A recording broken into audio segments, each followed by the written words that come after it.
కేంద్ర ప్రభుత్వం మరియు రాష్ట్ర ప్రభుత్వం చేపట్టిన సూపర్ జీఎస్టీ సూపర్ సేవింగ్స్ కార్యక్రమంలో MLA Nazeer Ahmed, GST joint commissioner Geetha Madhuri, assistant commissioner Venkateswarlu పాల్గొన్నారు.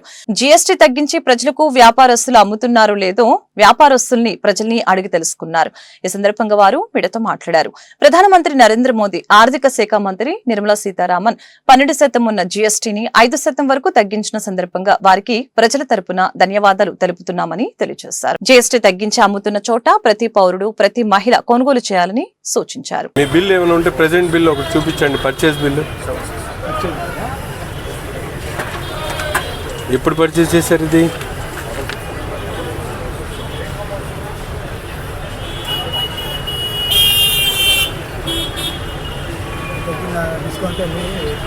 అంటే మీకు ఇక్కడ ట్యాక్స్ మొత్తం తగ్గించే 0% వేస్తున్నారు.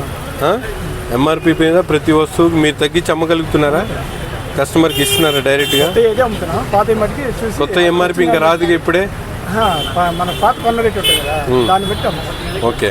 ఈరోజు రాష్ట్ర వ్యాప్తంగా గౌరవ ముఖ్యమంత్రి చంద్రబాబు నాయుడు గారి పిలుపు మేరకు ముఖ్యంగా భారతదేశ ఆర్థిక రంగంలో అసలైనటువంటి మార్పు చూపించేటువంటి విధంగా జిఎస్టీ 2.0 పేరుతో 4 రకాలుగా ఉన్నటువంటి జిఎస్టీ స్లాబ్స్ని 2 కుదిస్తూ ముఖ్యంగా సామాన్య మధ్యతరగతి ప్రజలకు అవసరమైనటువంటి ప్రతి ఒక్క వస్తువు మీద కూడా గతంలో 18% ఉన్నటువంటి జిఎస్టీ ట్యాక్స్ని ఈరోజు 0%, 5%కి మార్చడం జరిగింది. దీనివల్ల ప్రజల్లో, ముఖ్యంగా సామాన్య ప్రజల్లో కొనుగోలు శక్తి పెరిగి దేశ ఆర్థిక అభివృద్ధికి వారందరూ కూడా దోహదపడాలనేటువంటి ఆలోచనతో ఈ నిర్ణయాన్ని తీసుకోవడం జరిగింది. దాదాపు ఇప్పటికే గౌరవ డిప్యూటీ కమిషనర్ గారు చెప్పడం జరిగింది, జాయింట్ కమిషనర్ గారు 8,000 కోట్ల రూపాయలు రాష్ట్ర బడ్జెట్కి రాష్ట్రం నుంచి వచ్చేటువంటి ఆదాయం ఈరోజు కేంద్రం కోల్పోతున్నప్పుడు కూడా భారతదేశంలో ఉన్నటువంటి సామాన్య ప్రజలకు అవసరమైనటువంటి వస్తువులు మరింత తక్కువకి ఇప్పించి వారు జీవితంలో ఎక్కడ కూడా, ఎందుకంటే ఒక సాధారణ కుటుంబానికి ఒక 8,000 రూపాయలు ఆదా అయ్యేటువంటి పరిస్థితులు ఈరోజు మేమందరం కూడా చూస్తూ ఉన్నాం. గతంలో రకరకాల ట్యాక్సుల పేరుతో రాష్ట్రంలో విధిస్తున్నటువంటి పరిస్థితులు ఉంటే ఒక 4-5 సంవత్సరాల ముందు జిఎస్టీని ప్రవేశపెట్టి ఒక సరళీకృతమైనటువంటి విధానంతో ఈరోజు భారతదేశ వ్యాప్తంగా జిఎస్టీ రిఫార్మ్స్ నడుస్తూ ఉన్నాయి.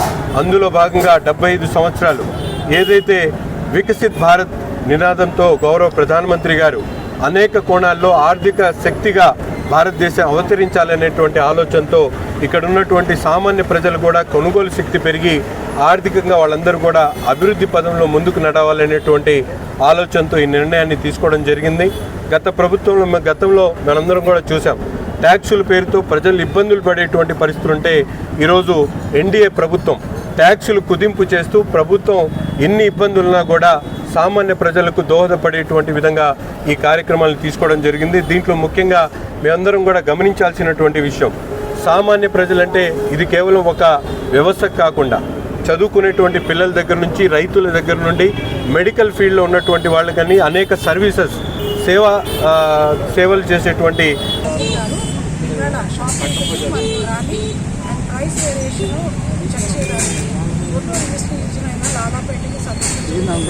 ఇందులో భాగంగా వ్యాపారస్తుల్ని వారికి అవగాహన ఉందా లేదా, రేట్లు తగ్గాయా లేదా, ప్రజలు దాని నుంచి బెనిఫిట్ పొందుతున్నారా లేదా అనేది కనుక్కున్నారు. అనేక ప్రశ్నలు వేశారు. అలాగే కొంత డబ్బు పెట్టి కొన్ని వస్తువులు రేట్లు చేయడం జరిగింది. సో సార్ చాలా ప్రొయాక్టివ్గా ప్రజల కోసం ఏదైతే గవర్నమెంట్ అందిస్తున్న స్కీమ్స్, గవర్నమెంట్ ఏ ఉద్దేశంతో అయితే ప్రజలందరికీ తగ్గింపు ఫలాలు ఇంటికి చేరాలని అనుకుంటూ ఆ కార్యక్రమాన్ని విజయవంతం చేయడానికి సార్ చాలా ప్రొయాక్టివ్గా ముందుకొచ్చారు. అలాగే ప్రజలందరికీ కలవడం జరిగింది. వాళ్ళ దగ్గర ఇది చాలా సంతోషదాయకం. నేను చేసే అప్పీల్ ఏంటంటే, ప్రతి పౌరుడు, ప్రతి మహిళ కొనుగోలు చేసే ముందు సవరించిన రేట్ల ప్రకారము అమ్ముతున్నారా లేదా కనుక్కొని ఎక్కడైతే రేట్లు తగ్గించారో అక్కడికే వెళ్ళి కొనుక్కోమని నేను అప్పీల్ చేస్తున్నాను. గవర్నమెంట్ ఎన్ని పథకాలు ప్రవేశపెట్టకపోతే ప్రజలు దాన్ని సరిగ్గా అవగాహన చేసుకొని దాన్ని ముందుకు తీసుకెళ్ళకపోతే దాని ఫలితాలు అంత అనుకున్నంత నిజంగా ఆశాజనకంగా ఉండదు. కాబట్టి ప్రచారం ఏదైతే విస్తృత ప్రచారం గవర్నమెంట్ చేస్తుందో ప్రతి ఒక్కళ్ళు కూడా, ప్రతి మహిళ, ప్రతి హౌస్ హోల్డ్, ప్రతి వ్యక్తి కూడా నిత్య జీవితంలో